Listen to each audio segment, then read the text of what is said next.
science fiction is this broad category, and there's the science, there's the fiction end of the continuum, and then there's the fact end of the continuum. Like, so there's science fiction, science fact, but for example, Star Wars being, that's fiction. This is lightsabers. Yeah, no way. Hyperdrive. I'm not sure. Yeah. But then on the example I like to use on the fact side of science fiction is The Martian. Yeah. Starring Matt Damon.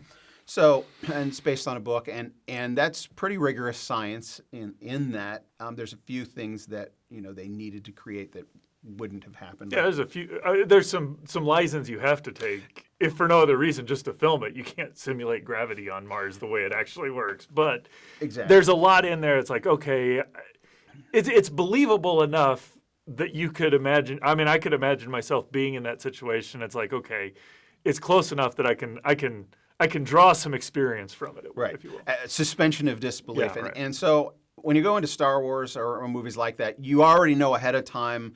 This is total fantasy, this is not real, and you get immersed in it. It's really more like a Western, right? Mm-hmm. That's what people say. Star Wars is actually a space Western. It's not technically in the genre of science fiction. I mean, I guess you could say it is, but The Martian, so I was leaning more toward The Martian. I wanted this to be as realistic as possible because I'm wanting to expose in a compelling narrative some apologetic principles, some facts about reality that people may not accept other than being immersed in a compelling story. Right. Right? Because Jesus himself used this principle. He was a storyteller. Right? He would tell parables, and that's all a movie is. It's a parable. It's something that people can identify with, that they open up their hearts to, they open up their minds to, and they welcome the influence of that story. It's like he used the circumstances that people would identify with. There's a farmer out throwing seeds on a field. It's like everybody knows exactly what that's like. They've done it themselves, right? So that opens up the soul to receive those seeds that we're talking, the truth, and so there's the knowledge that gets hidden in the package of the story, right? The truth, the seed that goes in. And so... Well, I have to say, I love the reference there to Jesus, and going back to why are we doing this show? It's like, to me, that's not that we will ever emulate Jesus. I mean, he's the Son of God in human form, but Jesus never shied away or sidestepped the truth or shaded the truth or anything. Everything he said was completely accurate. But he also did it in a very compelling way. I mean, to where the person is coming at him with an antagonistic, I'm going to trap you, he was able to respond in a way that diffused the trap and engaged the person back and recognized. When the person was hurt, he was able to engage them in a way that helped.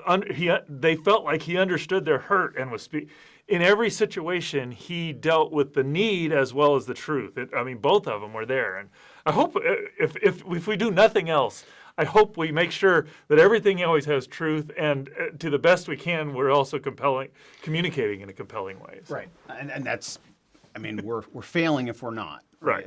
If we're not doing that, and there's 1,000 tangents I want to go on. I love when Jesus says something and it says, and they had no answer. Right. Like, render unto Caesar what is Caesar's, and unto God what is God's. It's like they tried to trap him. Yeah. And he's just like,